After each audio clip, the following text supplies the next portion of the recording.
আসসালামু আলাইকুম, welcome back to my channel Pakiza blog. তোমাদের আমার রান্নাঘরে অনেক অনেক শুভেচ্ছা জানাই। আমি এখানে পোহা পিঠা বানাবো, পাকান পিঠা যেটা বলো। তার জন্য আমি এখানে 2 কাপের মতো চালের গুঁড়া নিয়েছি, 1 কাপের মতো তোমার ময়দা নিয়েছি, 1-2 কাপের মতো সমান সমান কোয়ান্টিটিটা রেখেছি।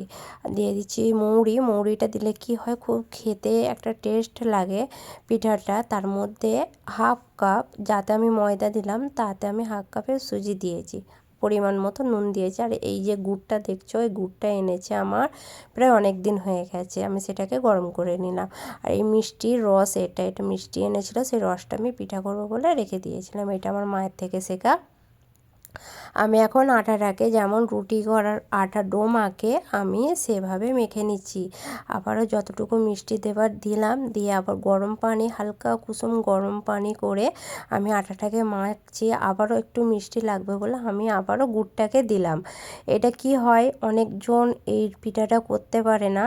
আমি 2 রকম প্রসেস দেখাবো এখানে। একটা দেখাবো যে গ্যাসের ফ্লেম লো রাখলে কীরকম পিঠা হয়, আর গ্যাসের ফ্লেম পুরো হাই রাখলে কীরকম পিঠা হয়। আমি এখানে 2 রকম দেখাবো। তোমরা তো দেখতেই পাচ্ছ আমি কিভাবে ডোটা মানে ব্যাটারটা কিভাবে বানিয়ে নিলাম। ভালোভাবে ব্যাটারটা কিন্তু অবশ্যই বানাতে হবে, গুঁটলি থাকলে হবে না। আমি প্রথমে হাত দিয়ে মেখে নিয়ে আবার ফের ওই মেশিনটা দিয়ে করে কিন্তু আমি চামচ দিয়ে করে নিলাম। এখন দিলাম কড়াইয়ে তেল।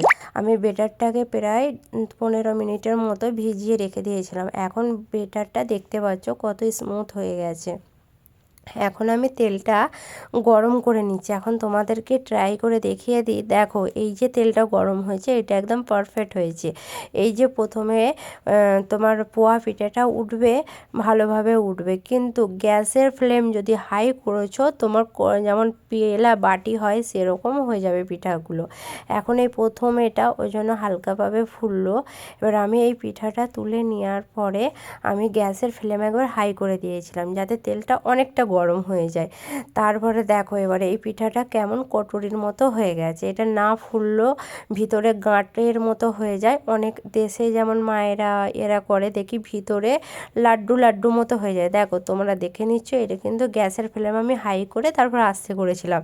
তারপরে আবার কিছুক্ষণ পরে গ্যাসের ফ্লেমটা আমি বন্ধ করে দিয়ে তারপরে হালকা ঠান্ডা হওয়ার পরে আবার গ্যাসটাকে অন করে এখন আমি দিলাম পিঠাটা। দেখো মাশাআল্লাহ, পুরো দুডালা লুচির মতো ফুলে গেছে পিঠাটা। তোমরা দেখে নিশ্চয়ই বুঝতে পারছো। এই পিঠাটা বাড়িতেও একবার ট্রাই করে দেখবে, অনেক সহজভাবে হয়ে যাবে।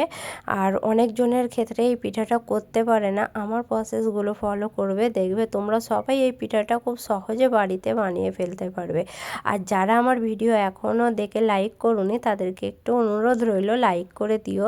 আর যদি না বন্ধু থাকে, অবশ্যই ফলো করে বন্ধু করে নিও। আর যদি ইউটিউব থেকে দেখে তাহলে সাবস্ক্রাইব করে নিও।